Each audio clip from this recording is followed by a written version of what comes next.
One thing that we've taken for granted in the community is self-acceptance. And if you don't have any shade of self-acceptance and that this is okay or you want to explore it some more, you're not going to take the first step and dip your toe into that water. I think art is a huge way of expressing who you are, and it's an outlet for a lot of people. That we've got to do something, that I've got to do something to actually create a space and a community that allows people to step out of the dark and just be who they are. Hey everyone, and welcome to Under the Brown Rainbow, where South Asian queer stories come to life. I'll be your host for this podcast series. My name is Kashif Harrison, and many of you know me from Instagram, YouTube, or from TikTok, maybe.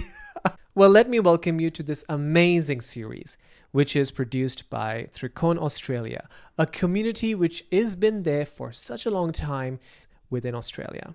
In this podcast, we'll be talking about the stories of my fellow queer South Asians.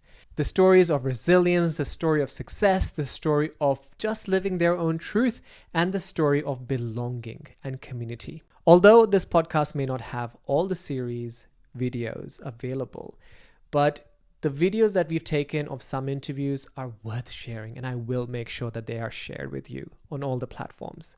But for now, I hope that you enjoyed this first episode. Make sure that you subscribe to the podcast channel on Spotify, Apple Podcast, or wherever you get your podcast from. We will be streaming to you every fortnightly on a Thursday. For now, let me welcome you to the very first podcast episode of Under the Brown Rainbow. So on the right over here...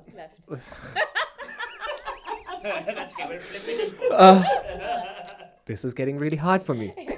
I'm struggling right now. Okay. Nobody knows. Exactly. Kisko kya pata? Nahin, but on my left side, because people are watching us as well. So on my left side over here, I've got the board chair director.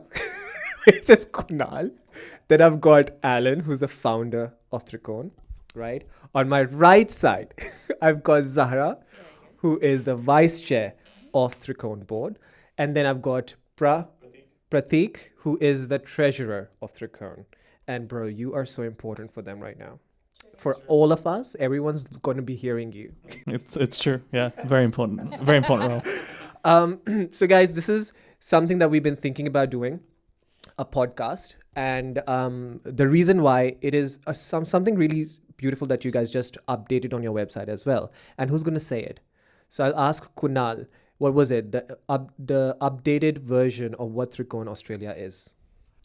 Oh, yes. So we have just updated. Well, it's actually been over a year now since we've updated, but our new mission and vision statement for Trikone was something that we came up with after a whole day of brainstorming and setting strategy for the coming year. And we wanted it to be very, very powerful, but at the same time, something that encourages and inspires people. So the vision statement that we've got for the moment is to empower all queer South Asians to live their best life in Australia and beyond. Oof, that is so deep. One shot wonder. It's like Toy Story to infinity and beyond. It is, and it almost, genuinely sounds like it's kind of a like a mother of all the ships, Trikone, that all the South Asians can come to, get support, live their best version of life in Australia and beyond. Because I know that there are a lot of people who are not just from Australia part of Trikone, they're also overseas who are part of Trikone as well. So let's go into a time machine right now. Okay, thinking we're in a time machine. It's a very sleek 2035 built up time machine, Alan. And now As far as 2007. Yeah, are we going into the future? We're going back. We're going. It's a machine built with the technology of 2035. So I'm just building that up, okay? This is super AI, super massive AI. So But- Alan will be in his 40s. And now we're going back in time, Alan.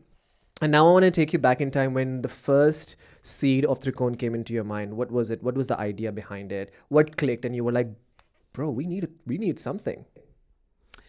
Yeah, so I was busy living my queer South Asian life to its max in every sense of the word. And in those days, going back into the past, we didn't have apps to meet people. So you went to bars and clubs and restaurants. And so I'd go to bars quite frequently, and I would, every so often, I'd see standing in the corner another queer South Asian. And I would think, who is that? You know, why aren't there more of us around? And I'd walk up and I'd talk to them, and they'd invariably have a not a really good story to tell. There was stuff around discrimination, bit of racism, their own self-esteem issues, worried about who might see them. So there were a combination of things. And I just then started to think that we've got to do something, that I've got to do something to actually create a space and a community that allows people to step out of the dark and just be who they are. Wow. And you know what? What's interesting is that I would say from my experience that when you start meeting the queer people within Australia, Alan's name pops out a lot. Everyone knows Alan. And I think that is also a very, I think, in a way, good, because if they know Alan, they definitely are connected to Trikone. And I think that's such a good power, Alan, that you have. And I don't know how you keep up with all those parties.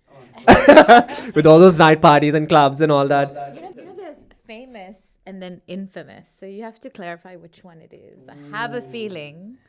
So can I say one actually good thing, not necessarily good for my ego, is that we have grown so big. I went to a party in December. There would have been about 30 or 40 queer South Asians, and 3/4 of them didn't know who I was. But they were having a wonderful time. The hosts were running around trying to tell people, no, but this is Alan. Did you know him? But I felt that was really good, because this is the intention, right? We can't limit the size of this group where everyone is going to know Alan or Zara or Kunal. So we want to create spaces where people can go out and build their own networks and feel good about who they are. And Trikone's always going to be there for events, for dance parties, for shows, that kind of stuff. It's like a safety blanket, right? Yeah. You might not always need it, but it's there. True. And now, going back to, now I'm going to take you to 2003. So now our time machine is going forward a bit. Huh? Still a bit past.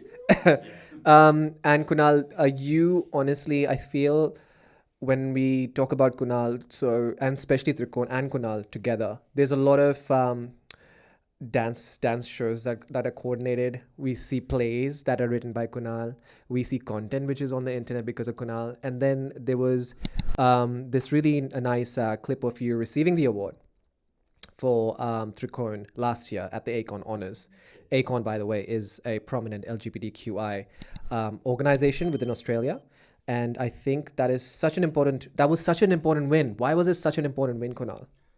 Well, it gave legitimacy to all the work that we had already been doing, but at the same time, it was good because it showed that the work of all the volunteers over the years, and Trikone's been around for like 15, 16 years now. So there have been countless people. Many of them are not necessarily even involved with Trikone anymore, but we wouldn't be here today without everyone.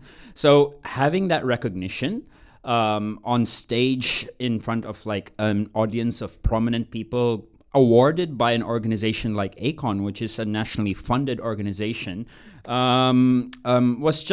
it was good. And it was good because it was gratifying because everyone gets recognized. It wasn't just one person's victory. It was the victory of everyone who put in all that hard work. So yeah, it was very good. Yeah, I remember one of our briefing sessions for one of the shows we were having, we actually brought it in and we did a thank you to everyone that day. And, you know, we were looking at the numbers of how much time people put into some of these productions or events or workshops.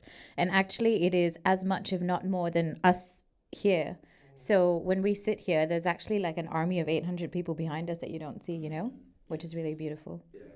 It is. And from there comes so many plays and dance shows. And for, I think it's so important for us queer South Asians to be involved in all of that because that's our culture in a way, right? Art is our culture. So my question, Kunal, is that how is art valuable as more than just entertainment? And what's the purpose that it serves, especially the queer South Asian community of Australia? Yeah. I think art is a huge way of expressing who you are, and it's an outlet for a lot of people. A lot of queer South Asians may struggle with not being potentially fully out, or they would have certain things that they want to express, but they can't necessarily do in their day-to-day lives or to their families. So art gives them an outlet. And art isn't just for entertainment. Art can also inspire curiosity. It can educate. It can make you feel. It can make you think. So I think a lot of people use the Trikone platform, thankfully, to express themselves in many different ways.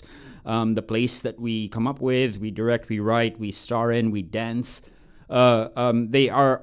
They serve many different purposes, and everyone uses it to their own advantage to express themselves. Do you want to maybe give a teaser of the gallery coming up and just the diversity of what's going into it? Yes, that's right. And you can edit this out if this podcast comes out after the gallery's over. Oh, it will come before. Talk about what was in there. We've got a gallery exhibition actually happening in June, end of June, June 25, over a weekend in the Chrissy Cotter Gallery in Chippendale. It is going to be an exploration of art that is at the intersectionality of LGBT issues and being South Asian. And it's not limited to paintings or generic artworks. If anyone is curious or is expressive enough to create something, then they're welcome to exhibit their artworks at the gallery. We know a few people who are doing sculpture. We know people who are doing some video art, people who are doing photographs. So yeah, it'll be a fun weekend, and we've got a whole lineup of different events as well. Yoga by the art, meditation by the art. We'll have an opening night party. So poetry reading, live singing. So yeah, if you are interested, you'll find out more details about it soon. Damn. Snippet. Heard it here first. All right, now Zara, let's go to you. So I remember when I saw Zara for the first time, I was like, girl, fella Paki, in there, and that's so important because when we talk about South Asians, India and Pakistan go together hand in hand, right? Both sides of my family, yep. Yes, and it's just that culture crossover. And although there might be something happening on the border, but I feel like in reality, we have so much love for each other, right?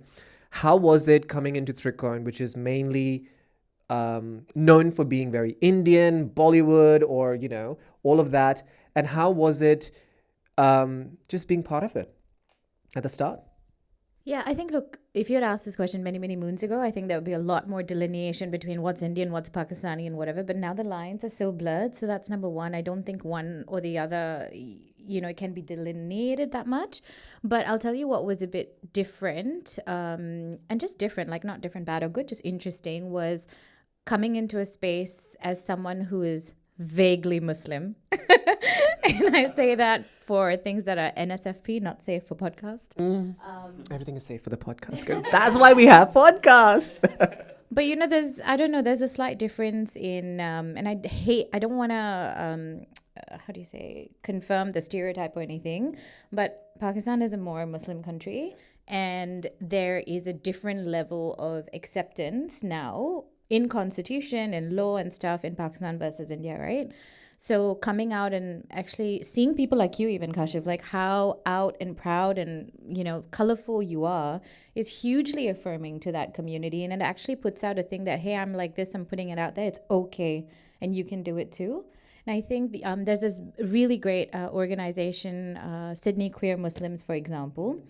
And a lot of times in the events that they have, it's very focused on accepting both parts of this, right? Like how to follow this religion and yet follow what your heart desires. And when we last recorded this podcast, what hadn't happened yet is I hadn't gone back to Singapore to see my family and have this exact conversation of, if something doesn't work out with a woman, Chalo, you are going to come back to the right path and be with a man again, as I confided in Alan when I came back. But I think there's a long-winded way of saying, I think coming into a space, there was a lot of assumed acceptance and inclusion, and it's not like you're not there, but sometimes you feel like you're one step behind and you're like, if I just open this curtain a little bit and peer out into the audience of people who love you and want to accept you as you are, then one little toe goes out, and then like your next arm goes out, and then you're all out there, and then you're like inviting other people in. So I think that as a Muslim woman was one thing, but also as a woman in this space, like Trikone, transparently, it's seen to be dominated by men, but then over the years, we've had more and more women come forward. So I think those both parts of that. not just Pakistani, part of my family is, but accepting all sort of parts of what it means to be a queer South Asian in this community. Beautifully said, Zara, and I think that is so important. You're right. I think as Pakistanis, we always have to show them that, hey, we're here.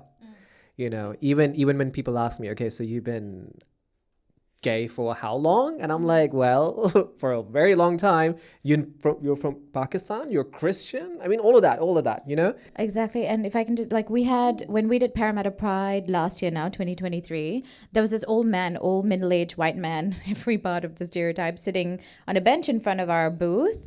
And he was like, so what's all this about? I thought this wasn't even allowed where you are. And I was like, excuse me? And I had to really take a step back and, engage in that conversation. But he's like, yeah, don't you all just wear black balloons and go around and won't you be killed if you're gay? And I was like, Sarah, if there's ever a time to educate, it is now. Step up, honey. And we had a good conversation about that. And people, that's exactly it. It is wild for us. We're here. This is our lives. We're all about it. Art, as you say, we're celebrating it. We were at the freaking Met last year or year before. But sometimes to the mainstream audience, you're not even visible. And to affirm that is very, very satisfying. Wow. Now, one more question and then we'll go to Pratik. Dude, I'm so not getting your name right. But I will, Pratik, because we're going to come to talk about Treasury. Bahut jald. So Zara, last question is that, what would you say are the barriers that maybe still need to be overcome to allow women or humans identifying as women to join Trikone? Because I feel like we have so many amazing personalities in the Trikone community or events that I go to, but less of them is women, I feel, or women from the LGBTQI spectrum. So what do you think are the barriers? What do we need to do? Maybe this is year 2024, 25, 26, 27, year 2035. What are we thinking for Trikone and getting more women power in? Yeah, I think that sort of comes with the assumption that there are a lot more women out there, and there might be, but statistically, we had this conversation, going back to, don't quote me on this, please fact check my numbers, but something like 70 to 90% of people who are involved in even Mardi Gras are all male or male identifying, so the women and the non-binary and, the trans community is not enough represented.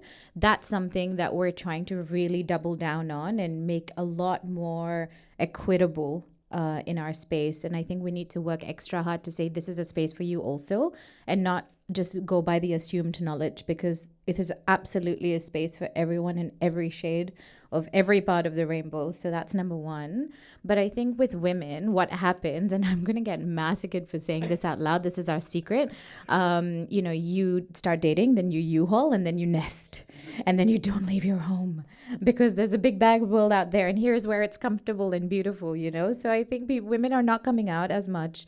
But we're rethinking more intimate sort of spaces and, events like just a little board game night or just more intimate events like that to get them out. But the other thing I'd say, you're asking what's a barrier.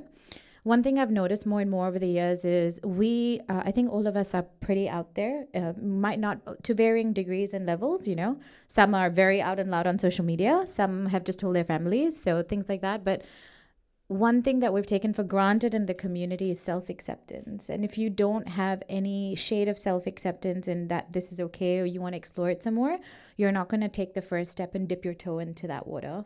And until you don't do that, then the whole hog is being out there, being part of a community that, does big events, puts out a lot of things in the news. We're all over the news all the time. We get asked for comment.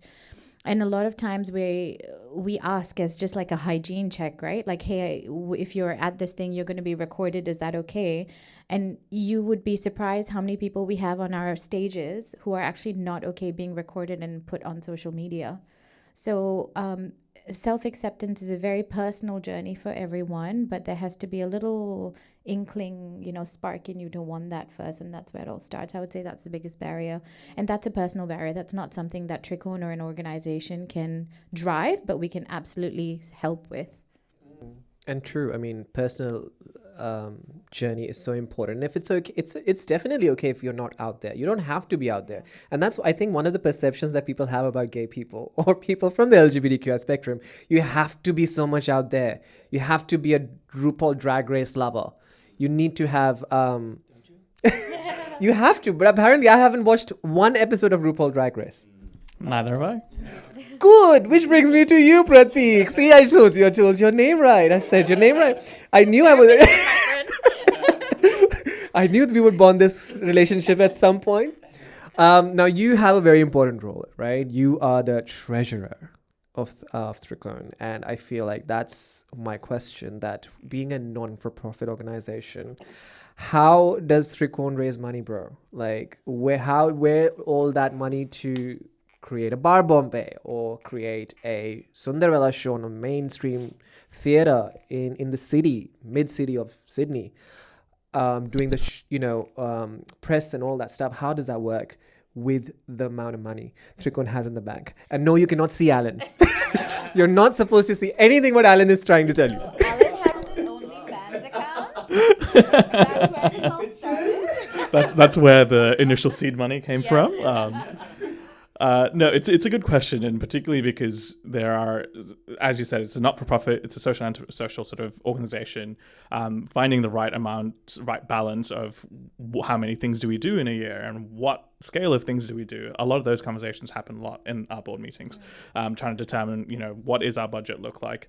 But I think the first thing we always have to think about is the money's almost secondary to some extent. You're like, there's a mission that we need to achieve. Yes, the money supports that. Yes, the money is important to allow us to do those things, but you never go, we can't do this because the money is like, that's not the decision point ultimately. In terms of how you ultimately make money in an organization like this, there's, I guess, two aspects. One, for the most part, it's self-funded. A lot of it is we take proceeds from our previous event, and that becomes the sort of the backbone for the next event that we put on. And that, it's hopefully a fulfilling cycle, which we've successfully managed for the most part. There is a smaller element of that, which we look for grants. There are a lot of organizations who are supportive, particularly of more minority LGBT voices to be heard. So there are grants specifically set up that sort of support those organizations, of which we, I guess, fortunately or unfortunately fall into. So one example is for Mardi Gras, there are several grants that are available for organizations like us to kind of apply and see if we can get some money that way.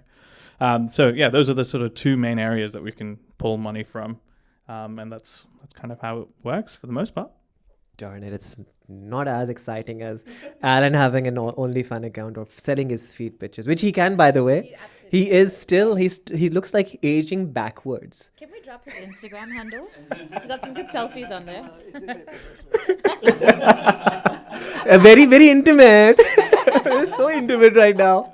And this is now okay. So now this is going out to the panel, right? And we are missing few names. We are missing Vikas, who is also a very prominent member of the board of Trikone, and we are missing Adish. Now, what does Vikas do, and what does Adish do? So both Vikas and Adish actually have very important roles in the board. Vikas is our diversity and inclusion director. So all the events that we have, Vikas will keep an eye on it to make sure that we are representative of the community that we are representing. So LGBTIQ plus South Asians. So not just people from the Indian subcontinent, but people who are of South Asian descent, who are also part of the diaspora outside of South Asia as well. And Adish is our community outreach director. So he is the person in charge of making sure that that we are always looking out for new opportunities to reach out to the community, but also ally with other partners. Such an important one, by the way. And I think this is so important because people think that when we're in your events or we are doing one of your shows, giving our lives away sometimes. We forget what is the back end process happening, and that's a lot. Now, where do you guys, and this is again open to the whole panel, where do you guys see Trikone moving forward in the years to come, and what are the main obstacles that you think that you still need to conquer? And it's open to anyone. Even you can say, Pratik. For me, I think the focus kind of needs to be on connection. This whole world of online living has actually produced an awful lot of loneliness. And I think even from a Trikone level, while it's wonderful when people come together for an event and for a dance party, which is what they really love, and I think that's one of the reasons, is that they get to connect not only with their own friends but with other people in the group. So from my point of view, I think we really want to focus on connection in smaller groups, through forums, through talks, through we have a health strategy. We're looking at addressing a whole bunch of health issues. Again, bringing people together. Picnics, South Asians have a whole bunch of festivals through the year, using them to bring people again together. So I would say that should be something. I mean, we do really well with all our creative shows and parties and theatre productions. This is an area that's kind of fallen aside because it does actually need a different set of thinking and work. Yeah, I think what ultimately Alan was saying and what you were saying, Kashif, is that you're an introvert, and the extroverts are great at the parties. Are you an introvert? That is the revelation of the That day. is the controversy of this episode.